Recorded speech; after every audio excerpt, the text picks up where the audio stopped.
देखो भाई आवाज। चलिए मित्र, सभी का स्वागत है आपके सनराइज करियर एकेडमी करबी चित्रकूट। सभी मित्रों का हार्दिक स्वागत एवं अभिनंदन।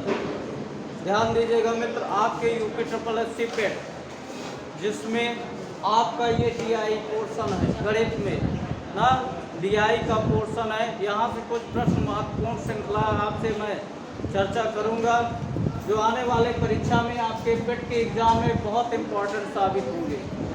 चलिए स्टार्ट करते हैं क्लास को। आशा करते हैं कि आपकी क्लास अच्छी हो, हमारा प्रयास सफल हो, आप लोगों को सिलेक्शन मिल सके। देखिए पहला प्रश्न कह रहा है निम्नलिखित चार्ट का अध्ययन कीजिए और दिए गए प्रश्नों के उत्तर दीजिए। आप लोगों को विशेष तौर से यह चार्ट देखना है। इसमें देखिए दिया है एल्युमिनियम बॉक्सों का निर्यात। क्या दिया गया है?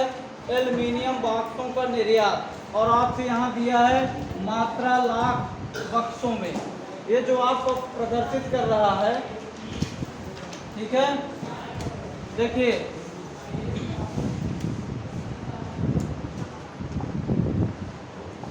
यहाँ से दिया है मात्रा लाख बक्सों में और आपका मूल्य दिया है करोड़ में ना। तो देखिए ये वाला पोर्शन आपका क्या कर रहा है, बक्सों की संख्या बता रहा है ना। कौन सा? First part. ये बक्सों की संख्या किसमें है? मात्रा लाख में। आप देखिए, और जो आपका ये पोर्शन है ये प्रदर्शित कर रहा है किसका? मूल्य। और मूल्य किसमें है? करोड़ में ना। ग्राफ समझ में आ रहा है आपको? स्पष्ट दिखाई दे रहा कि नहीं? इधर देखिए वर्ष दिए गए, ये आपके वर्ष है, इधर आपकी मात्रा दी गई ना, संख्या दी गई है। और इन्हीं ग्राफ को देखकर आप प्रश्नों के उत्तर देंगे। वर्ष दिया है 2006 ना। इसमें देखिए मात्रा आपका क्या चार्ट बना है, एल्युमिनियम बॉक्सों का निर्यात दिया है। मतलब 2006 में जो फर्स्ट आपका ग्राफ शो हो रहा है ये क्या है? पहला वाला आपका निर्यात है, इतनी संख्या में निर्यात हो रहा है। दूसरा कॉलम जो इसी के साथ जुड़ा हुआ है यह क्या प्रदर्शित करता है? इसका मूल्य प्रदर्शित करता है। क्लियर है? इतना समझ में आ रहा है ना सभी को? अब देखिए, अब हम इसी को देखते हुए आगे देखते हैं पहला प्रश्न क्या पूछा गया है आपसे। पहला प्रश्न देखिए कह रहा है यदि वर्ष 2009 में बॉक्स प्रति बॉक्स उसी दर पर निर्यात किए गए जिस दर पर वर्ष 2008 में किए गए थे, तो वर्ष 2009 में निर्यात का मूल्य कितना होगा? आपसे पूछ रहा है जो 2009 में बॉक्स हैं, प्रति बॉक्स निर्यात किया गया वो किस दर के बराबर है? 2008 में निर्यात किए गए दर के बराबर ना। तो आपसे पूछा है 2009 में जो निर्यात किया गया है आपका एल्युमिनियम का बॉक्स, उसकी कितनी कीमत है? चलिए लगाने का प्रयास करिए, बताइए कितना आंसर आएगा इसका? हाँ, कितना आंसर आएगा बताइए? प्रश्न दिख रहा है सभी को? हाँ, प्रश्न नहीं दिख रहा? चलिए थोड़ा सा नीचे कर देते हैं। ये कह रहा है जो 2009 में एल्युमिनियम का बॉक्स है, ठीक है, प्रति बॉक्स निर्यात किया गया है 2009 में, ये किसके समान है?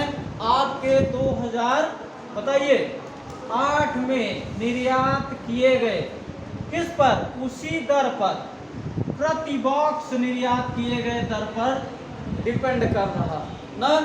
तो देखिए 2008 में कितने निर्यात किए गए हैं बताइए? 2008 में ये है आपका 2008 का निर्यात का कॉलम, कितने हैं? 150 ना, 150 लाख है। कितना है? लाख ना। किसमें है आपका? लाख में है। और इसका मूल्य कितना है? आप देखिए 330 ना। 330 करोड़ में कितने बक्से बेचे गए हैं? 150 ना। तो प्रति बॉक्स की दर अगर आप निकालेंगे तो कितना आएगा? निकालिए। हाँ, प्रति बॉक्स अगर आप निकालेंगे मित्र, कैसे निकालेंगे बताइए। प्रति बॉक्स मूल्य कितना हो जाएगा ना, कितने 150 बराबर है आपके कितने 330 करोड़ के, मतलब 150 बॉक्स जो है वो 330 करोड़ रुपए में बेचे गए ना।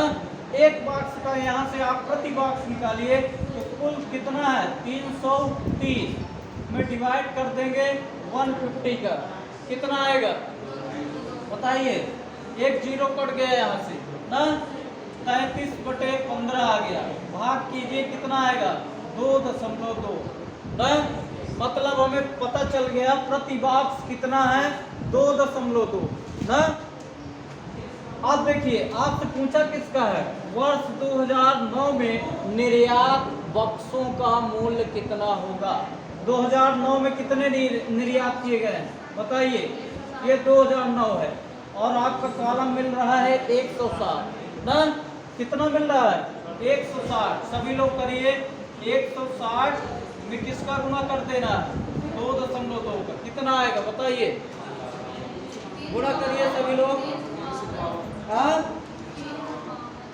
अगर इसका हम गुणा करेंगे तो बताइए कितना होगा, ये जीरो हो गया, 22 छक्के बताइए 132, 2 आ गया, हासिल 13, फिर 22 का एक बार करेंगे 22 आएगा, 22 में 13 जोड़ दीजिए कितना हुआ 35, एक अंक के बाद दशमलव है, आप दशमलव लगा दीजिए, कितना आया 352, ऑप्शन में है ये आपका सी राइट आंसर हो जाएगा, 352 करोड़ रुपए ना। ये राशि आप किसमें दिया गया है, करोड़ में दिया गया है। क्लियर है, समझ में आया सभी को। अब देखिए अगले प्रश्न की ओर हम चलते हैं ना। अगला प्रश्न यहाँ से क्या कहता है, समझ पा रहे हैं कि नहीं। चलिए अगले प्रश्न की ओर हम चलते हैं।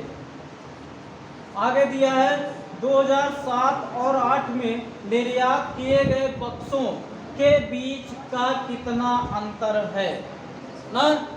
आपसे पूछा है जो 2007 में निर्यात किया गया बक्सा है और 2008 में, उनके बीच का अंतर पूछा जा रहा है। चलिए अब ग्राफ देख लेते हैं ना।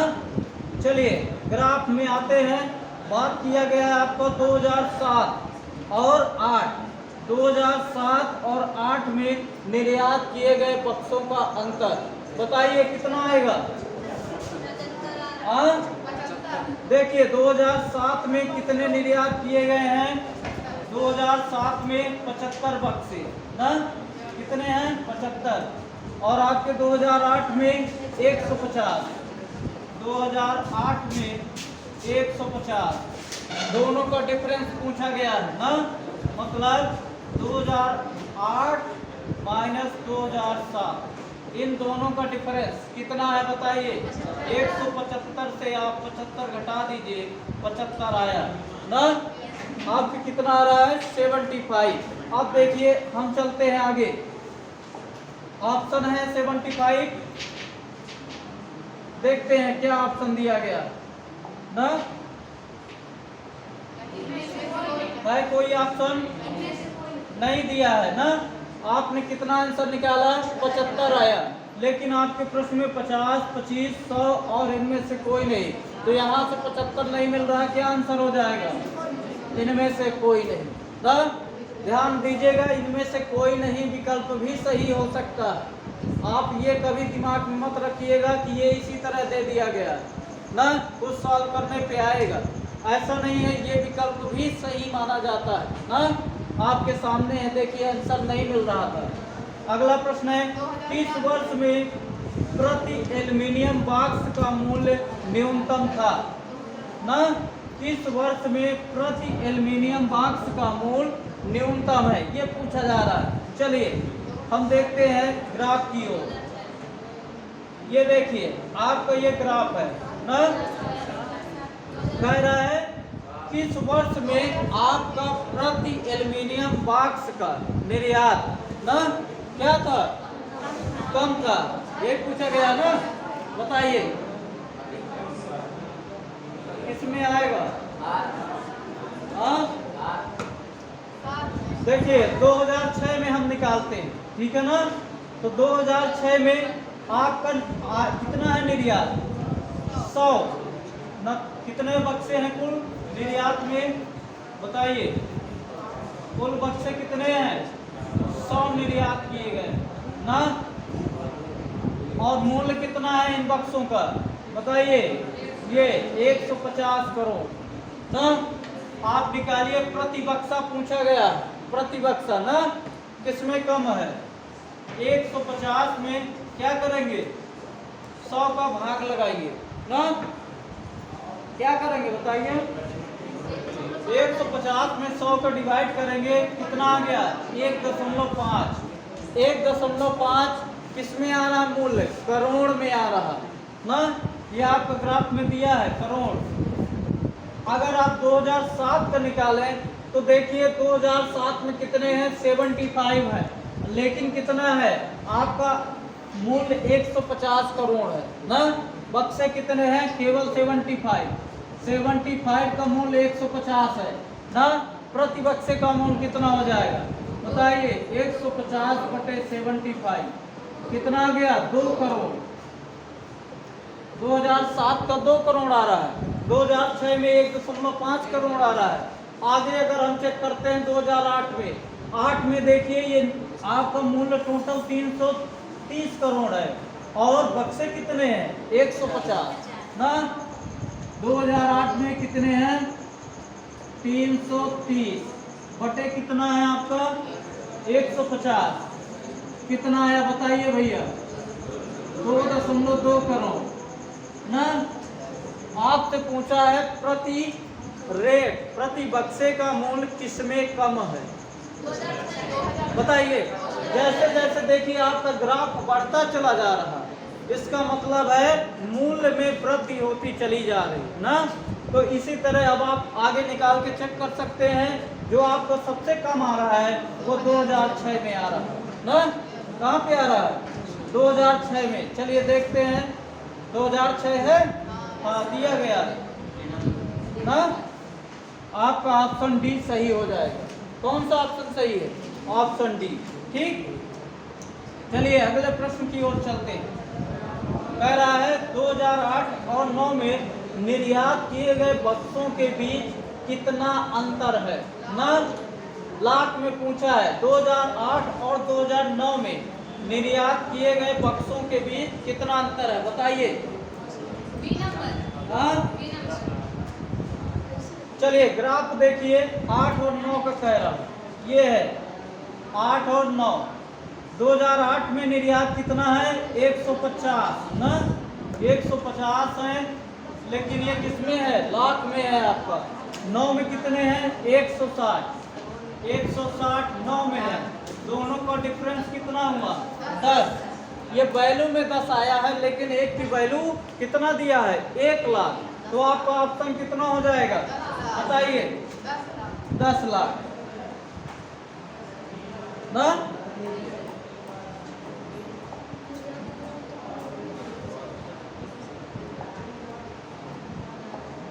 कितना आया? 10 ना।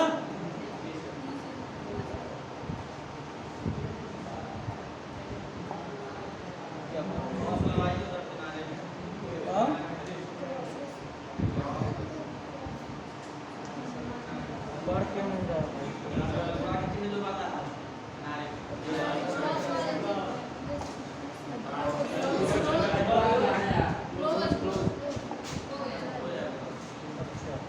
चलिए कितना आया है आपका? 10 लाख ना। कौन सा ऑप्शन सही है आप बताइए? 10 लाख। कह रहा 8 और 9 में निर्यात किए गए बक्सों के बीच लाख में कितना अंतर है बताइए? 10 लाख। ये संख्या दी गई है लाख में ना, आप यहां न कर दीजिएगा, संख्या दी गई है। कौन सा आंसर सही होगा बताइए? सी 10 लाख। आपका ये लाख डिपेंड नहीं है, ये लाख आपका क्या दिया है? संख्या किसमें है? लाख में है, लेकिन आपका 10 आ रहा है, तो 10 कौन सा हो जाएगा? ये, ठीक है। चलिए आगे देखते हैं 6 से 10 तक निर्यात मूल्य में लगभग कितने प्रतिशत वृद्धि हुई है, बताइए। 2006 से 10 तक निर्यात मूल्य में लगभग कितने प्रतिशत वृद्धि हुई है ना। 2006 से आपको पूछा गया है 10 तक में। चलिए 2006 से 10 तक में ये ग्राफ है आपका, कैलकुलेट करिए 2006 से 10 तक में।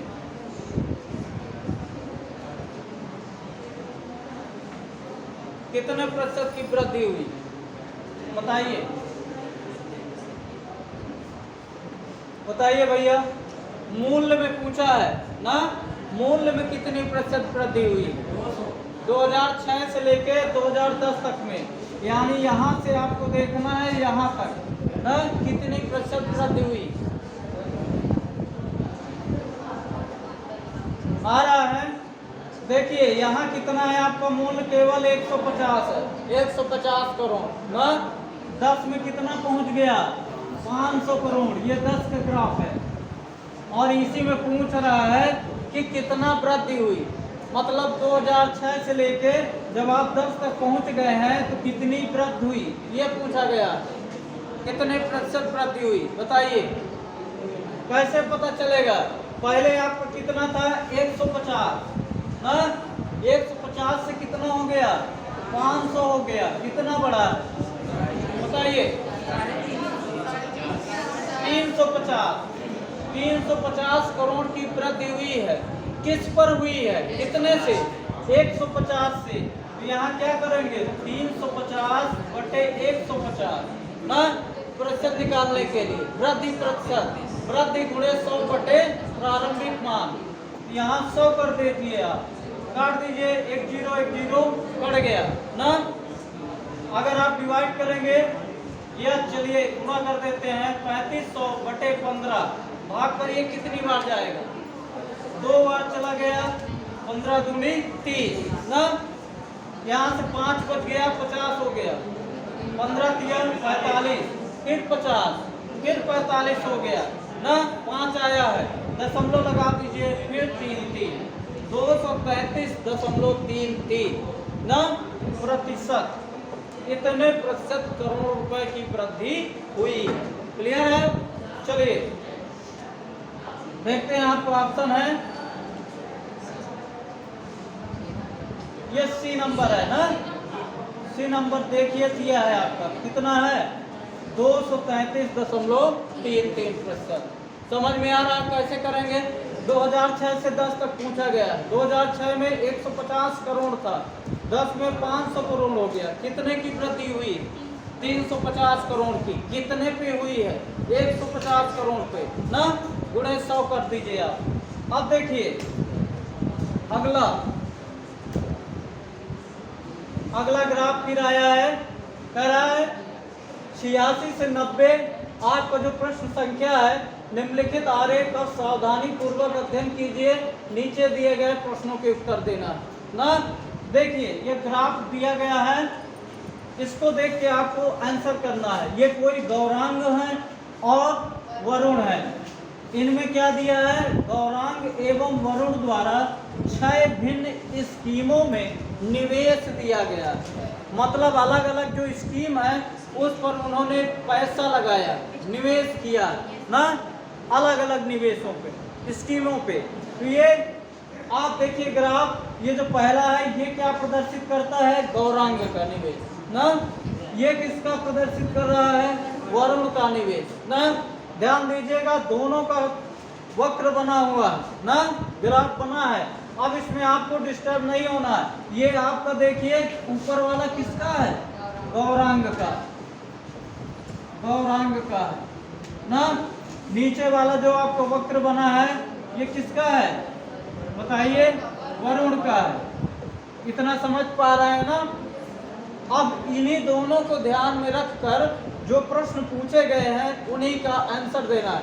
ये स्कीम दी गई है, स्कीम है ना, ABCDEF स्कीम है। और जो ये आपका निवेश है ये कितने में है, सैकड़ा में निवेश दिया गया। किसमें दिया गया, सैकड़ा में निवेश किया गया ना। चलिए अब हम देखते हैं आगे ना, प्रश्न क्या कह रहा है। गौरांग द्वारा स्कीम ए एवं सी में निवेशित राशि वरुण द्वारा स्कीम बी एवं सी में निवेशित राशि से लगभग कितना प्रतिशत अधिक है ना। लगाइए, सभी लोग लगाने का प्रयास करिए। गौरांग का कितना दिया है, गौरांग का पूछा है ए और सी में जो निवेश किया गया ना, ए और सी में। वरुण का आपसे पूछा है बी और ई में जो निवेशित राशि है गौरांग द्वारा ए एवं सी में। ध्यान दीजिएगा, ऐसे प्रश्नों को आप बेहद सावधानी पूर्वक पढ़ेंगे। पहले प्रश्न क्लियर करिएगा, जल्दबाजी में करेंगे तो गलती ज्यादा हो सकती है ना। कह क्या रहा है, ए और सी गौरांग द्वारा निवेशित राशि वरुण द्वारा, मतलब जो गौरांग ने ए और सी में पैसा लगाया है, स्कीम में निवेश किया है, वो वरुण द्वारा बी एवं ई में निवेश किए गए राशि से कितना प्रतिशत अधिक है। किसका प्रतिशत अधिक पूछ रहा, गौरांग का। ध्यान दीजिएगा, गौरांग का प्रतिशत अधिक पूछ रहा है। अगर प्रश्न पढ़ना नहीं आया तो आप गलत कर सकते हैं। ये कह रहा है जितना ए और सी में गौरांग ने लगाया है, चलिए मान लेते हैं गौरांग ने 500 करोड़ लगा दिया, ठीक, मानने के लिए अभी आपको सॉल्व नहीं करा रहे, प्रश्न समझिए पहले। कह रहा है गौरांग ए और सी में 500 निवेश किया और वरुण बी एवं ई में निवेशित राशि ना, मान लीजिए वरुण ने कितना किया 300 करोड़। तो कह रहा है निवेशित राशि से लगभग कितना प्रतिशत अधिक है, मतलब किसका, गौरांग का इसके निवेशित राशि से कितना प्रतिशत अधिक है। कहने का मतलब ये है। आ रहा समझ में, क्लियर है, प्रश्न समझ पा रहे हैं। चलिए अब हम प्रश्न की ओर चलते हैं ना। गौरांग का ए और सी है और वरुण का बी और ई है। चलिए देखिए, ये है आपका ग्राफ ना। तो यहां से गौरांग का किसमें पूछा है, गौरांग का ए प्लस सी और वरुण का बी प्लस ई निवेशित राशि ना। बताइए ए वाली स्कीम, ए को देखना है पहले गौरांग का। ए में गौरांग ने कितना निवेश किया है बताइए, 740 ना। इसका एक कितना है 740 बराबर 740 प्लस सी का पूछा है, ये सी है आपका। सी में देखिए कहाँ जा रहा है ग्राफ, ये 780, दोनों को जोड़िए कितना हुआ 0 8 4 12 7 7 14 1 15 1520 ना। लेकिन ये किसमें है, प्रति सैकड़ा में है। एक की वैल्यू 100 है तो 1520 की कितनी हो जाएगी बताइएगा। यहाँ से गौरांग का निवेश कुल कितना हुआ 1520 है और प्रति सैकड़ा दिया है निवेश, तो कितना आएगा बताइए। सैकड़ा में 100 को गुणा कर देंगे, कितना होगा बताइए भाई, कितना हो गया 1,52,000। किसने निवेश किया, गौरांग ने। अब हम वरुण का देखते हैं। चलिए वरुण का क्या दिया गया था, स्कीम बी और ई, बी और ई वरुण का देखना है। बी में देखिए वरुण का कितना निवेश है बताइए 560। चलिए 560 प्लस ई का, ई कहाँ, ये देखिए कितना है ई में 380, दोनों को जोड़िए कितना आया भैया बताइए 940 ना। लेकिन प्रति सैकड़ा वरुण का जब प्रति सैकड़ा निकालेंगे आप तो टोटल निवेश उसका 940 आया है, सैकड़ा में 100 का गुणा कर देंगे कितना आया 94,000 ना। इतना समझ पा रहे हैं। अब कहने का मतलब प्रश्न का क्या है, वो कह रहा है कि गौरांग का जो निवेश है वह वरुण के निवेश से कितना प्रतिशत अधिक है ना। तो देखिए कितना प्रतिशत अधिक है, पहले हम वैल्यू कैलकुलेट कर लेते हैं कि कितना अधिक है ना। बताइए कितना अधिक है, 94,000 से 1,52,000 कितना अधिक हो गया बताइए। आप घटा दीजिए, नहीं समझ में आ रहा है घटा दीजिए ना। कितना आया आपका 58,000 रुपये अधिक है ना। लेकिन प्रतिशत में पूछा गया है कितने प्रतिशत अधिक है। तो आपको क्या करना है, आपको बताया गया था वृद्धि प्रतिशत बराबर ना कितने की वृद्धि हो रही है गुणे 100 बटे किस पर हो रही है ना, प्रारंभिक मान लगाइए। कैसे करेंगे बताइए। आपका 58,000 की वृद्धि हुई है, कितने पे हुई है 94,000 पे, और गुणे आप 100 कर दीजिए ना। कितना आएगा बताइए, 3 जीरो कट गए, आपको कितना आया 58,00 बटे 94, भाग लगाइए कितना प्रतिशत आएगा।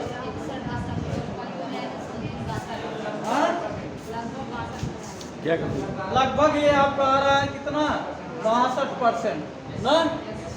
क्लियर है। चलिए देखते हैं आपका आंसर दिया है 62% है ना। चलिए देखिए ये आपका राइट आंसर ए में दिया गया ना। पहला प्रश्न पहला आंसर है ए, कितना आया आपका 62%। अब देखिए अगला प्रश्न, सभी स्कीमों को मिलाकर वरुण ने औसतन प्रति स्कीम कितनी धनराशि निवेश किया। वेरी इंपॉर्टेंट ना, कह रहा है सभी स्कीमों को मिलाकर उसने औसतन प्रति राशि कितना निवेश किया ना। चलिए देखते हैं ग्राफ की ओर, सभी स्कीमों को मिलाकर वरुण का ना। चलिए देखिए भैया कितना है यहाँ, वरुण की सभी स्कीम को मिलाइए। वरुण का कौन सा है, वरुण का आपका ये ना, देखिए ये दिया है वरुण का। वरुण का यहाँ से सभी स्कीम मिलाइए, बताइए कितना आ रहा है। हाँ पूरा कैलकुलेट करिए आप, कितना आया। औसतन प्रति पूछ रहा निवेश ना, औसत इसका मतलब एवरेज पूछ रहा। तो एवरेज के लिए क्या करते हैं, कुल निवेश का योग बटे निवेश की संख्या। तो सभी निवेश का योग करिए, कितना है बताइए 400 प्लस दूसरा निवेश 560 प्लस तीसरा निवेश कितना है 520 फिर 580 फिर कितना है 380 और प्लस 620 ना। औसतन निवेश पूछ रहा है, टोटल कितनी स्कीम हो गई आप देखिए 1 2 3 4 5 6 स्कीम हो गई। तो जोड़ने के बाद आप 6 का डिवाइड कर दीजिए, बताइए कितना हुआ ये 5। इसको जोड़ लिए हैं सब लोग। चलिए देखिए मैं कैलकुलेट करता हूँ, 2 8 10 18 20 26 की 6 कैरी 2 आ गया ना। अब देखिए 6 5 11 3 14 14 5 19 5 24 24 4 28 में 2 जोड़ दीजिए, कितना आया 30 और बटे 6 कितना आ गया भैया, एक जीरो और बढ़ा लीजिए ना। भाग लगाएंगे 510, औसतन कितना आ गया 510। क्लियर है, आंसर आ रहा है। चलिए देखते हैं क्या आंसर दिया है।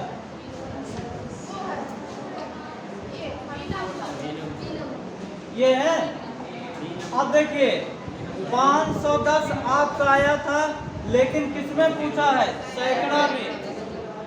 आपका रुपए किसमें दिया है सैकड़ा में 510 गुणे 100 का कर दीजिए, कितना हो गया बताइए? 51,000 ना। आप भी ऑप्शन में देखिए दिया गया। क्लियर है? सभी को समझ में आ रहा है ना? चलिए अगले स्कीम की ओर चलते हैं। स्कीम बी, डी एवं ई में वरुण का निवेश, कुल निवेश इन्हीं स्कीमों में गौरांग के कुल निवेश से लगभग कितने प्रतिशत कम है ना? कितने प्रतिशत कम है? यानी कह रहा है वरुण का जो निवेश है किसमें? बी, डी प्लस ई। कौन कौन सी स्कीम? बी, डी, ई। कुल निवेश इन्हीं स्कीमों में गौरांग के कुल निवेश से कितना कम है ना? गौरांग की भी यही निवेश है, गौरांग का भी ना। और पूछा है वरुण का जो निवेश है गौरांग के निवेश से कितना कम है। प्रश्न समझ पा रहे हैं ना? हाँ, आ रहा है समझ में प्रश्न? चलिए अब हम देखते हैं आपका ग्राफ BDE ना, आपका ग्राफ BDE। चलिए मित्रों, B, D और E ना, वरुण का निवेश। चलिए वरुण का निवेश B और D प्लस E में कितना होगा बताइए? BDE, B में कितना है? 560, 560। डी में कितना है बताइए? 580। और ई में कितना है? 380। जोड़ डालिए, कितना हो गया? 0, 8, 8, 16 और 16, 6, 22, 5, 5, 10, 3, 13, 2, 15 ना, 1520। अगर सैकड़ा में करेंगे तो कितना हो गया? 2 0 गुणा, यानी 15, कितना आ गया? 1,52,000 ना। BDE अब उसका निकालिएगा, बताइए। चाहे आप 1520 ही करें कोई दिक्कत नहीं है, आएगा आपको वही भी ना। सैकड़ा से निकाल लें चाहे ऐसे कर लें। अब गौरांग का निकालिए, बताइए भैया।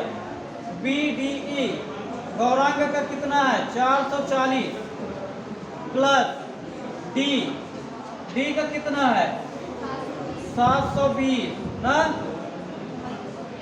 और ई कितना है? 820, 820।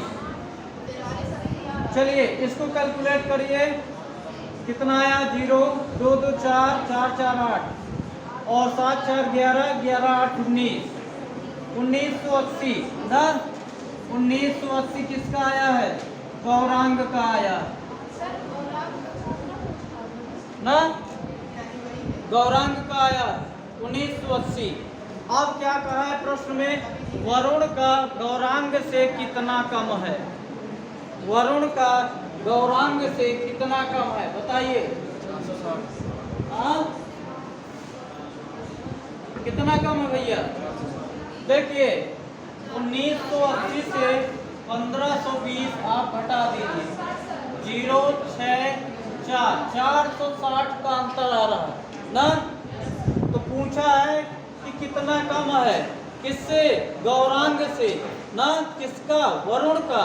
तो 460 कम है, किससे कम है भैया बताइए? गौरांग से ना। कितना होगा? 1980 और गुणे आप 100 कर दीजिए, एक 0 कट गया ना। देखिए यहाँ से कटेगा 4600 आ गया आपका, और बटे 198 ना। भाग दीजिए, कितनी बार कटेगा? कितनी बार जाएगा? अगर यहाँ से हम इसमें 198 भाग देंगे तो 2 दूनी 400 ना। 400 में कितना कम हो गया? 4, यानी 2 बार चला जाएगा। 4 कम हो गया 400 में ना। फिर 400 आ गया, भाग लगाइए कितना आएगा? हाँ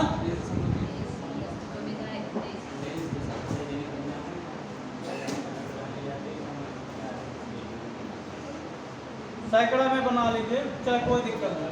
4600 में कितना आया? लगभग 23 आ रहा ना। हाँ इसको आप सॉल्व करिए। 23 आ रहा, 23% कम है ऑप्शन में। कौन सा ऑप्शन मिल रहा है? ये सी, 23% लगभग ना। चलिए अगले प्रश्न की ओर चलते हैं। वरुण द्वारा स्कीम सी एवं डी में कुल निवेश स्कीम ई व एफ में गौरांग के कुल निवेश के मध्य अनुपात पूछा है ना। वरुण द्वारा सी और डी में और गौरांग का ई और एफ में ना। चलिए सी और डी ये ऊपर हो गया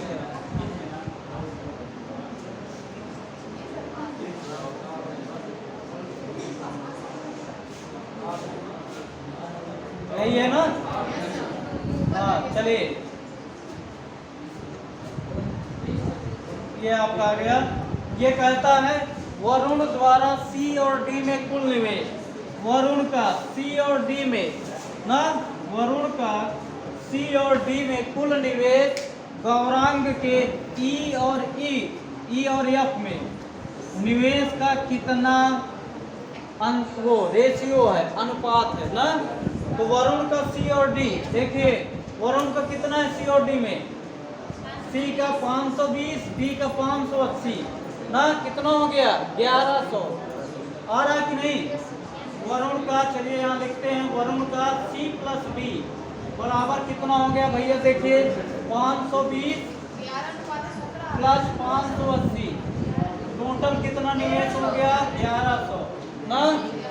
अब गौरांग का देखते हैं ई और एफ। ई एफ ये 820 प्लस 880 कितना हो गया? 1700।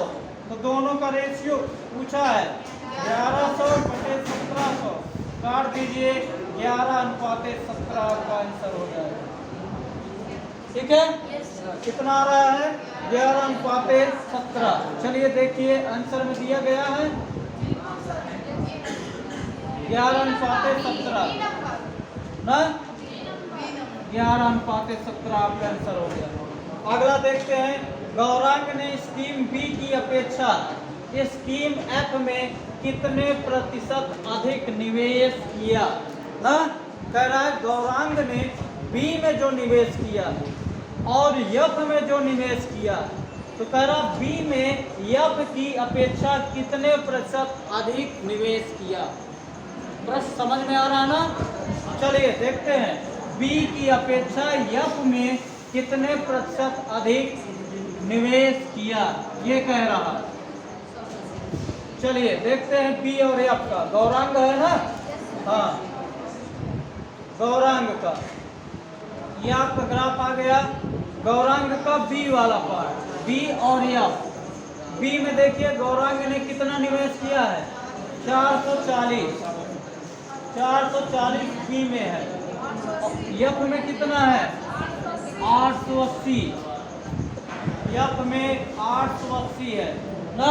तो ये कह रहा है बी की अपेक्षा एफ में कितने प्रतिशत अधिक निवेश किया है।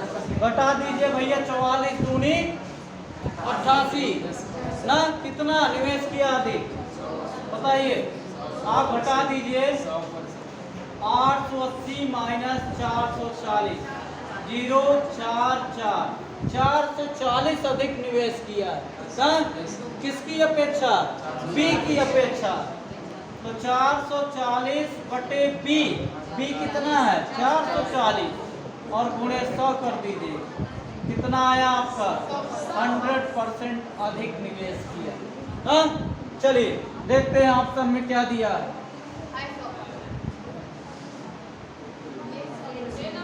ये देखिए आपको ऑप्शन में दिया गया ना, कौन सा ऑप्शन दिया गया है? ए नंबर 100% निवेश किया। क्लियर है इतना? समझ में आया ये ग्राफ? अब चलिए आगे भी देखते हैं, ग्राफ दिया गया ना, क्या दिया है? नीचे दी गई सारणी का अध्ययन करके निम्नलिखित प्रश्नों का आंसर दीजिए। चलिए भैया,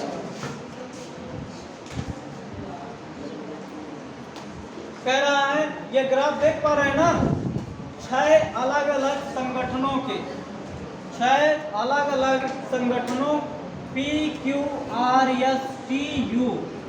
के विभिन्न विभागों में कार्यरत महिलाओं की संख्या ना, 6 संगठन हैं। कौन कौन से?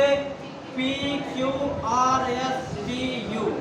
ये आपके 6 संगठन हैं और सभी विभाग दिए हैं। कौन कौन सा है? आपका उत्पादन है, HR है, IT है, वित्त है, विपणन है, क्रय विक्रय का विभाग ना। विभिन्न विभागों में महिलाओं की संख्या दिया गया। क्या दिया गया है? महिलाओं की संख्या है। जैसे आपको उत्पादन में 155 है, P संगठन में ना, Q में 178 है। ये समझ पा रहे हैं कैसे कहने का मतलब है? अब देखिए, जैसे HR में 250 है, Q वाले में 300 है, ऊपर से नीचे की ओर ना, इतनी महिलाएं। अब आपको प्रश्न कैसे पूछा है, चलिए समझ पा रहे हैं कि नहीं? और ऊपर कर दें। चलिए अब देखिए, ये आपके विभाग है, ये विभिन्न संगठन है और महिलाओं की संख्या है ना। पहला प्रश्न है, P, Q और T में मिलाकर IT विभाग में कार्यरत महिलाओं की संख्या तथा PST में मिलाकर विपणन विभाग में कार्यरत महिलाओं की संख्या का अनुपात है। ठीक है, कौन सा विभाग? पहला IT विभाग की बात की जा रही है। और कौन सा संगठन? PQ और U, PQ और U। चलिए भैया देखते हैं IT विभाग में कितनी महिलाएं हैं ना, बताइए। IT विभाग में कौन सा विभाग है आपका? IT विभाग ना। कौन संगठन? PQ और U। तीनों को मिला के कितनी है बताइए? P में 320, Q में 415 और U में कितना है बताइए? IT में 225। तीनों को जोड़िए, कितना आया?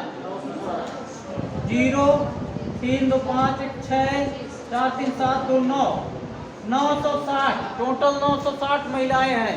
किसमें? तीनों संगठन में, IT विभाग में। आपसे और क्या पूछा गया है? विपणन विभाग में PST में मिलाकर महिलाएं जो है, विपणन विभाग, ये कौन कौन सा? P को देखना है, S को देखना है और आपका T को देखना है ना। इनकी संख्या का अनुपात पूछा गया है, क्रमशः अनुपात है। जोड़िए इसको, 150 250, ये आपका कितना हो गया? 400 और 190 590 ना। अनुपात पूछा है 960/590। काट दीजिए, 0 कट गया। अब यहाँ से कटेगा, हाँ नहीं कट रहा ना। देखिए कितना है? 96:59।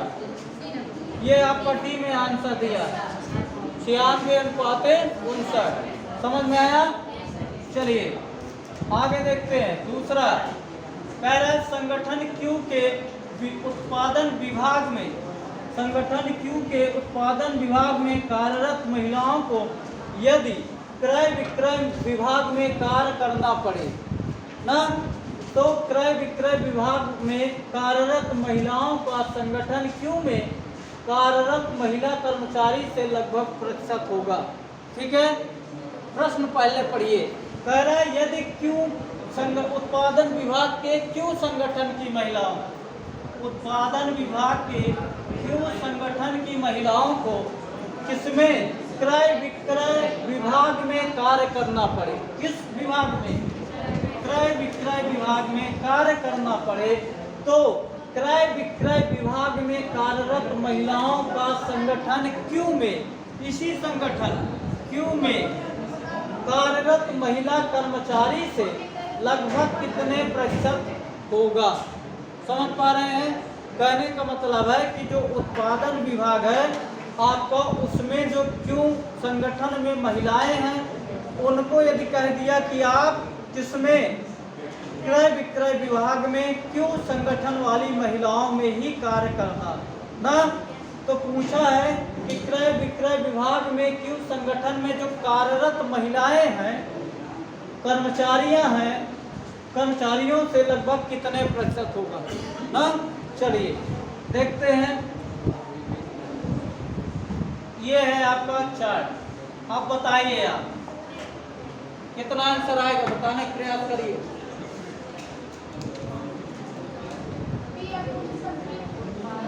हाँ?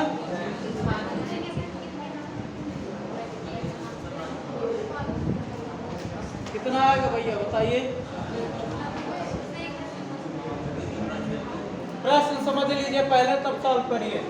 देखिए प्रश्न कह रहा है यदि क्यों संगठन के उत्पादन विभाग की महिलाओं को न किसमें कार्य करना पड़े, क्रय विक्रय विभाग में कार्य करना पड़े न, क्रय विक्रय विभाग में कार्य करना पड़े, तो क्रय विक्रय विभाग में जो कार्यरत महिलाएं हैं उनका कितना प्रतिशत होगा, ये उत्पादन विभाग बताइए।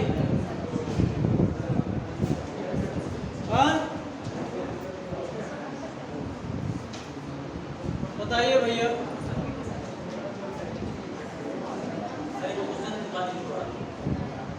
हाँ? नहीं समझ पाए क्या? देखिए ये कह रहा है, प्रश्न फिर से समझ लीजिए। कह रहा है कि दो विभाग हैं, उत्पादन विभाग और क्रय विक्रय विभाग ना।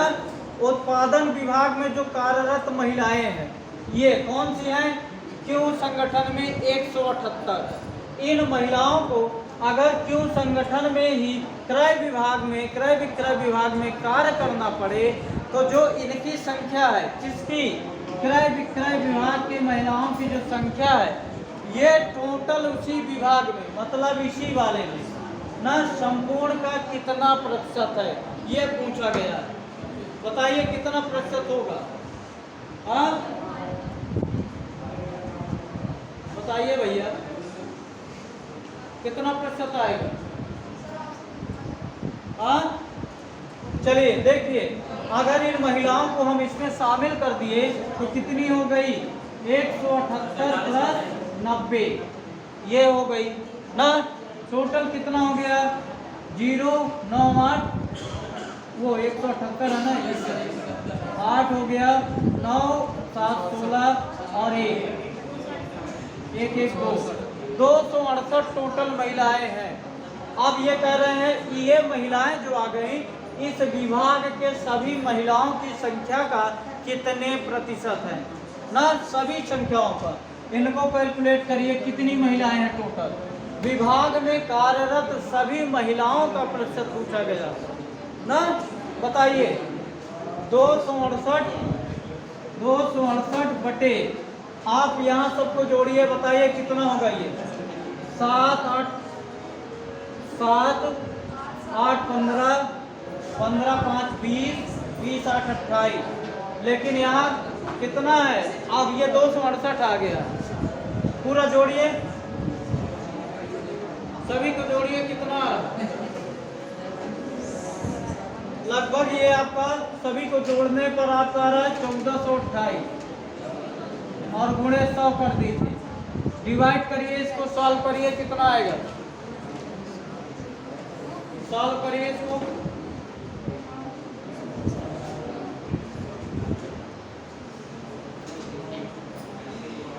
कर पा रहे हैं, लगभग 18.76% आएगा, मान के चलिए 19% के बराबर ना।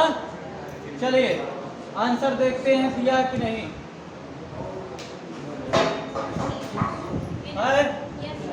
हाँ ये देखिए 19% के लगभग आंसर दिया, 19% कर लेंगे ना। टोटल 1428 महिलाएं हैं, जिनमें से किसका प्रतिशत पूछा है, 268 का आपको बताया है, सॉल्व कर लीजिए। सभी संगठनों को मिलाकर वित्त विभाग में कार्यरत महिलाओं की औसत संख्या कितनी है। सभी संगठनों को मिलाकर वित्त विभाग में कार्यरत महिलाओं की संख्या, औसत संख्या पूछा है ना। कह रहा है सभी संगठनों को मिलाकर, मतलब समझ रहे हैं कौन कौन से संगठन, P + Q + R + S + T + U, सभी संगठनों को मिलाकर किस विभाग के संगठन को, वित्त विभाग के, आपसे दिया है वित्त विभाग के सभी संगठनों को मिलाकर औसत महिलाओं की संख्या है। तो सभी का योग करके कै संगठन है, 6, आप डिवाइड कर दीजिए 6 से। चलिए देखते हैं वित्त विभाग में कितनी महिलाएं ना।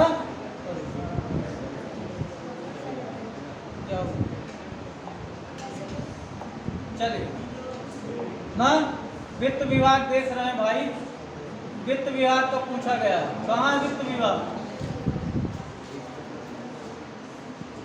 ये कह रहा है वित्त विभाग के सभी संगठनों को मिलाकर महिलाओं की औसत संख्या पूछा गया है ना।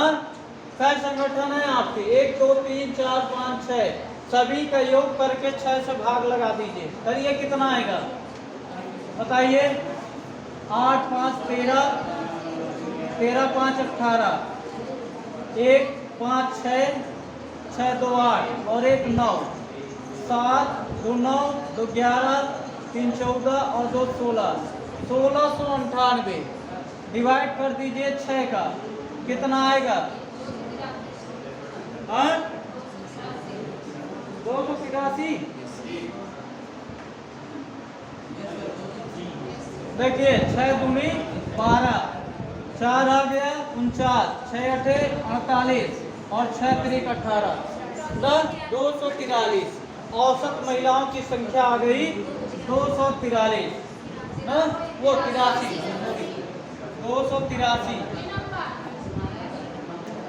283 आप सही कर लीजिए ना। अगला देखिए प्रश्न क्या कह रहा है, कह रहा है संगठन यश के HR विभाग में, संगठन यश के HR विभाग में कार्यरत महिलाओं की संख्या, किस विभाग में, HR विभाग में, ध्यान दीजिएगा HR विभाग की बात कर रहा है। संगठन कौन सा है, यश, यश संगठन के HR विभाग में की संख्या, जो महिलाओं की संख्या है, सभी संगठनों को मिलाकर HR विभाग में कार्यरत महिलाओं की संख्या का कितने प्रतिशत है। और आपसे दिया दशमलव के बाद 2 अंकों तक मान निकालना ना, ये भी दिया। कहने का मतलब समझ रहे हैं क्या है, हाँ, कह रहा है जो HR विभाग के सभी संगठन हैं उनमें महिलाओं की संख्या, और जो केवल यश संगठन में महिलाओं की संख्या है वो उसका कितने प्रतिशत है। समझ पा रहे हैं, यश विभाग के, यश संगठन के HR विभाग में कार्यरत महिलाओं की संख्या, मतलब HR विभाग में जो महिलाओं की संख्या है, ठीक, वह इसी विभाग के सभी संगठनों को मिलाकर HR विभाग में, HR विभाग के सभी संगठनों को मिला लिया जाए तो ये कितने प्रतिशत है। क्लियर है, सभी संगठन जोड़ दीजिए इसका, PQ + R + S + T + U, ये जो सभी संगठनों को मिलाकर संख्या आई है, यह इसका कितना प्रतिशत है, ये कह रहा है। समझ पा रहे हैं। चलिए प्रश्न की ओर मैं चलता हूं। संगठन ये है आपका ना, HR विभाग कहाँ है, ये है आपका HR विभाग। प्रश्न क्या दिया है, HR विभाग के यश संगठन की महिलाओं की संख्या कितनी है, 190 ना। 190 जो है ये कह रहा है इसी विभाग के समस्त महिलाओं की संख्या, जोड़िए कितना आएगा बताइए। समस्त महिलाओं की संख्या कितनी हो गई भैया, ये आपका 5 हुआ, 5 7 12 12 और 9 21, 5 26, फिर 2 हो गया, 5 2 7 1 8 9 1 10 और 2 12, 1265। कितनी कितनी है टोटल बताइए? 1265। सही है ना? क्लियर है? अब किसका पूछा गया? 190 यस वाले का। तो यहाँ आप लिखिए 1265 गुणे 100, फिर प्रतिशत पूछा गया। सॉल्व करिए, इसको कितना आएगा बताइए? सॉल्व करने पर इसका मान कितना आ रहा है? लगभग इसका मान आएगा आपको 15.02%। ठीक है, सॉल्व कर लीजिएगा। बन जाएगा कि नहीं? देखिए 5 से काटेंगे कितना आएगा? 5 3 15 5 40 38 हो गया। 5 से काट देंगे 5 दूनी 10 26 25 और 253 आ गया ना। अब नहीं कटेगा, इसको गुणा करके आप सीधे 253 का डिवाइड कर दीजिए। लगभग 15.02% आएगा। चलिए देखते हैं, सही है आंसर? ये दिया 15.02% ना। अगला है, किस संगठन में दिए गए सभी विभागों में कार्यरत महिला कर्मचारी की संख्या न्यूनतम है ना। कौन से संगठन में सभी विभागों को मिला लिया जाए तो महिलाओं की कार्यरत संख्या न्यूनतम है? चलिए देखते हैं भैया, कौन से संगठन में न्यूनतम? ये सभी विभागों को मिला के पूछा गया ना। बताइए कौन से संगठन में न्यूनतम है? समझ पा रहे ना? सभी विभाग का टोटल करिए कितना महिला है। इसका करेंगे आप, कितना आएगा? ये 150 200 हो गया, 200 और 250 450। 450 में 320 जोड़ दीजिए। 450 में 320 जोड़ेंगे तो 770 हो गया। 770 में 405 ना, 7 4 11 1175। 1175 में 155, 1175 में 155 जोड़ दीजिए। 0 7 5 12 13 2 1 3 1330 आया। इसका टोटल 1330 ना। इसका करिए आप, इसमें कितना आएगा? 8 5 13 8 21 21 7 28 हासिल 2 7 1 8 1 9 9 तो 11 11 9 20 20 2 22 फिर 2 आ गया। 4 4 8 8 3 11 1 12 12 2 14 1428 ना। कैलकुलेशन देख लीजिएगा। इसमें देखते हैं 8 5 13 4 17 17 8 25 6 31 1 आ गया, पहले 3, फिर 7 5 12 12 5 17 17 8 25 25 और 6 31 31 3 34 फिर 3 आ गया। 2 2 4 6 7 7 और 3 10 1041 आ रहा है इसमें ना। इसका करिए, कर लेंगे, सभी को जोड़ना पड़ेगा। 190 और 190 कितना हो गया? 380। 380 में 200 जोड़ दीजिए, 580 580। अब बचा आपको कितना? 102 75 102 और 198 जोड़ दीजिए। ये कितना हो गया? 300 हो गया ना। 300 ये 580 5 3 880 880 में 75 जोड़ दीजिए, कितना हो गया?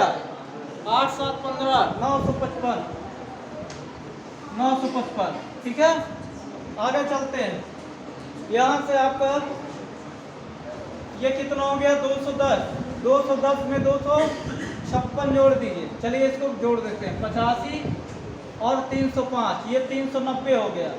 390 210 390 में 210 जोड़ दिया, 600 आ गया ना।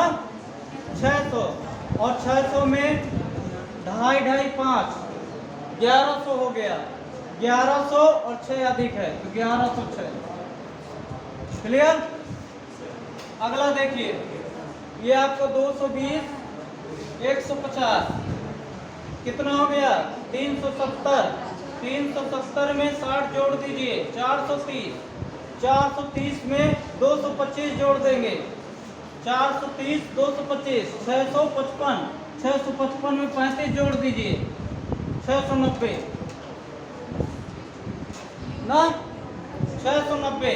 और आपसे पूछा किस विभाग में महिलाओं की संख्या सबसे कम है?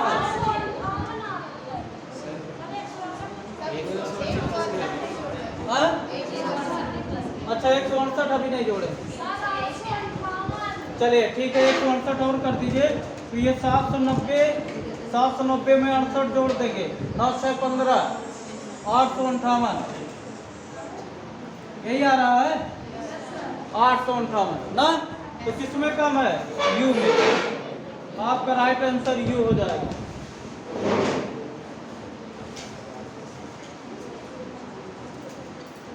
ये दिया है ना, कौन सा आंसर होगा? यू वाला। क्लियर है? आ रहा समझ में ना? अब चलिए आगे चलते हैं।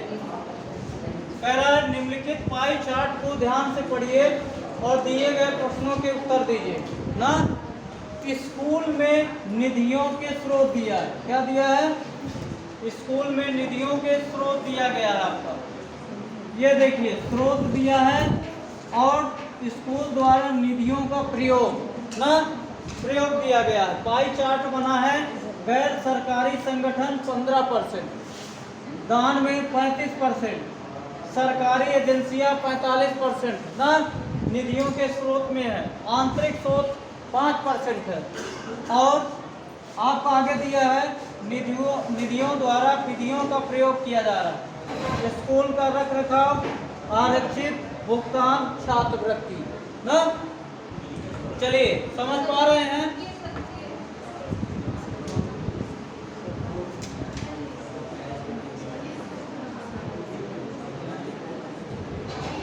बनाना है क्या? बना लीजिए जल्दी।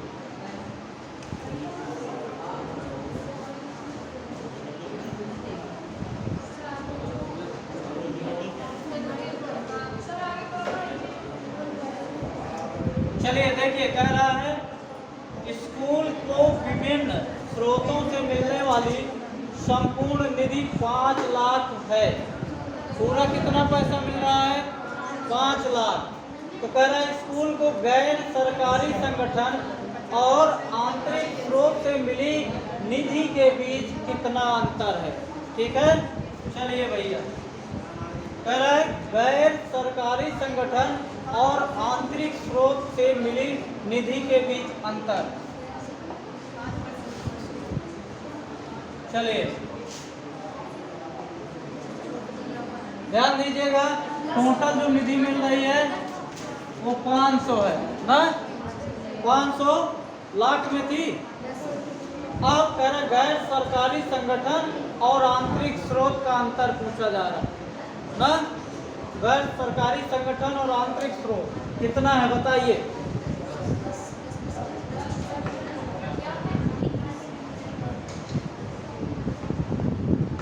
गैर सरकारी संगठन कितना परसेंट है? 15%। और आपका आंतरिक स्रोत 5%। दोनों का अंतर कितना हो गया? 10% ना। तो चलिए भैया ये 10% कितने के हैं? ये टोटल आपका 100% होता है ना। तो आप अंतर पूछा है 15 माइनस 5 ना। 15 माइनस 5 अंतर हो गया। आपका अंतर कितना है? 10%। और टोटल कितना है? 45, 35, 80, 15, 95 और 100। ये कितने पे है? 100 पे। तो आपका 10/100। और किसमें पूछा गया है? 500 का। 500 कर दीजिए, काट दीजिए यहाँ से 50 ना। कितना निधि आ रही है आपके? अंतर आ रहा है आपका 50 लाख में ना।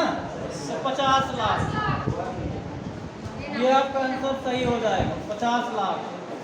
आगे देखिए यदि स्कूल में अपने रख रखाव का प्रबंध केवल सरकारी एजेंसियों से मिली निधि से कर लिया जाए तो सरकारी एजेंसियों से मिली निधि में से कितनी राशि दूसरे व्यय के लिए बची रहेगी ना। और समझ पा रहे हैं। हाँ, कह रहा है 500 लाख आपका निधि है, ठीक है। 500 लाख में से ये कह रहा है केवल स्कूल का रख रखाव सरकारी संस्थाओं सरकारी निधि के माध्यम से पूरा स्कूल का बजट बना लिया जाए तो दूसरे विभाग के लिए कितना धनराशि शेष बचेगी ना। चलिए भाई देखते हैं हम इसका केवल सरकारी एजेंसी की बात किया जा रहा है ना। चलिए सरकारी एजेंसियों के लिए कितना है 45% ना। निकालिए इसका कितना आंसर आएगा।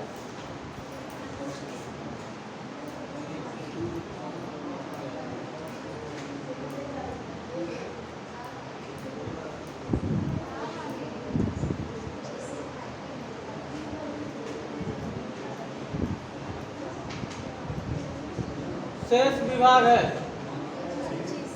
ना। गैर सरकारी संगठन और आंतरिक स्रोत बच रहा ना। समझ पा रहे हैं ना। ये कह रहा है संपूर्ण निधि आपका 500 लाख है, इसमें से सरकारी एजेंसियों का पूरा जो पैसा है इसको कवर कर लिया जाए तो जो अन्य संगठन जैसे आपका गैर सरकारी संगठन है और आंतरिक स्रोत है दान को छोड़ देना है ना।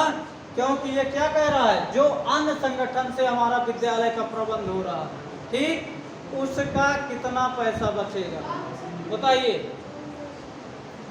कितना होगा। यहाँ से कितना बचेगा। देखिए ये 45% है ना। कितना है 45%। और जो अन्य स्रोत बच रहे हैं संगठन वो कितने हैं। केवल विद्यालय में जो अन्य स्रोतों से निधियां आ रही है वो गैर सरकारी संगठन से 15 है और आंतरिक स्रोत से 5 आ रही है। तो टोटल इसके अलावा कितना आ रहा है 20 आ रहा है ना। तो इसका अगर हम कर लेंगे तो कितना आएगा 45 से जो 20 घटा देंगे तभी तो दूसरे के लिए बचेगा। 45 माइनस 20 और बटे में कितना है आपका बताइए। किस पर निकाल रहे हैं 100 पर निकाल रहे हैं। गुणे कितना कर दीजिए 500। ये आपका कितना आया 25 गुणे 500 बटे 100 125 लाख। ये लाख में बचेगा ना। चलिए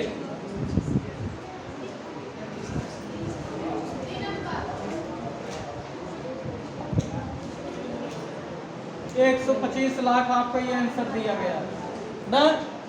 समझ पाए कितना है। आपका जो सरकारी संगठन है उसका जो निधि का यूज कर लिया जाए तो जो गैर सरकारी है अन्य स्रोतों से विद्यालय में पैसा आ रहा है उसके बाद कितना पैसा बचेगा ना ये कहा गया। आगे देखिए यदि छात्रवृत्ति दान से मिली निधि में से दी जानी हो, कह रहा है यदि छात्रवृत्ति दान से जो मिली है निधि उससे देना हो तो इस प्रयोजन के लिए दान से मिली निधि का लगभग कितने प्रतिशत प्रयोग होगा ना। छात्रवृत्ति जो दान से मिली निधि में से दी जानी है ना, जो दान में से मिला है पूरा पैसा उसी में से छात्रवृत्ति दी जानी है तो इस प्रयोजन के लिए दान से मिली निधि का लगभग कितने प्रतिशत प्रयोग होगा ना। जो निधि मिली है दान से उससे कितने प्रतिशत छात्रवृत्ति दी जा सकेगी कहने का मतलब ये है ना। चलिए देखते हैं। आप देखिए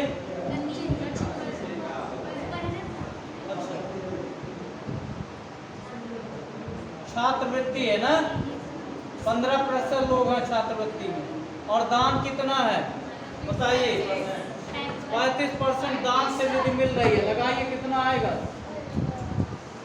हाँ कितना प्रतिशत यूज किया जाएगा।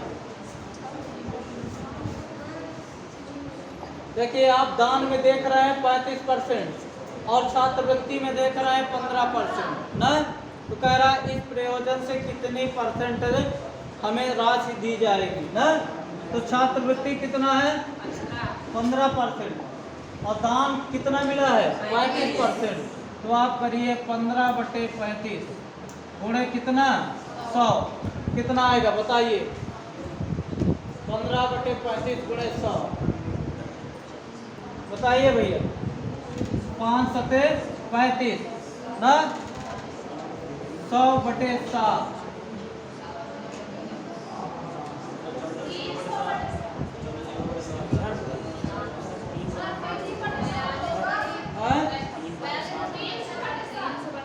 अच्छा ये 3 है ना।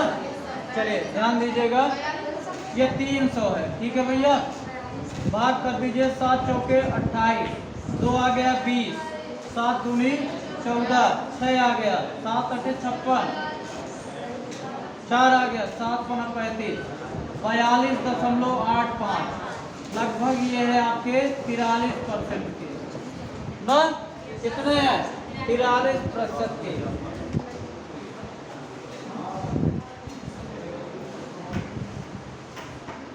ये ए नंबर में आपका आंसर दिया गया है 43%। ठीक। अब देखिए अगला प्रश्न है स्कूल द्वारा भुगतान के लिए कुल कितनी राशि प्रयोग की जाती है। स्कूल द्वारा भुगतान के लिए ना कितनी राशि प्रयोग की जाती है। चलिए निकालिए इसको स्कूल द्वारा बताइए। स्कूल द्वारा भुगतान ये दिया है आपका स्कूल का रखरखाव या स्कूल द्वारा भुगतान जो दिया जा रहा है भुगतान के लिए कितनी राशि प्रयोग की जाएगी। हाँ कितना होगा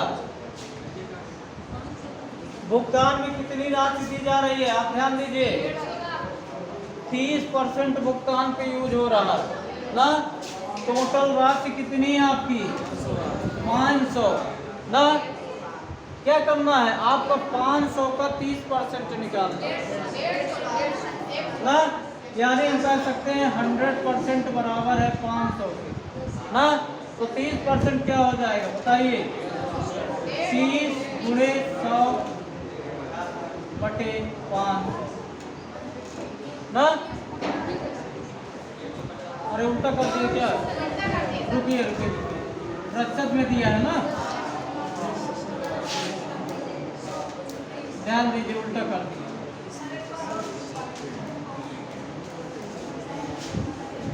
ना। आपका 30 है 30 है कितने पे है 100 पे है और गुणे आपका 500 कर दीजिए कट गया कितना हो गया बताइए 10 पचे 50 हो गया ना। तो 3 बार गुणा हो गया 150। आपकी कितनी धनराशि व्यय की गई 150 लाख।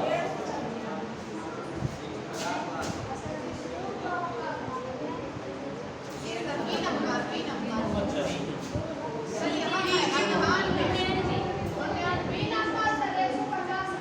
150 लाख ठीक है आ रहा समझ में। चलिए आगे देखते हैं। स्कूल को सरकारी एजेंसियों से निधि की कितनी राशि मिली है। सरकारी एजेंसी बताइए सरकारी एजेंसी कितनी है।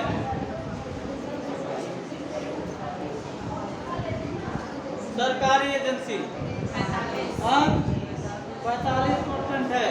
तो सरकारी एजेंसी 45% योगदान दे रही है ना। तो कितना है 45 का आप निकाल लीजिए 500 का 45% ना। कितना आएगा भैया 2 जीरो कट गया 45 पंचे 225 लाख ना। चलिए देखते हैं आंसर में दिया क्या है।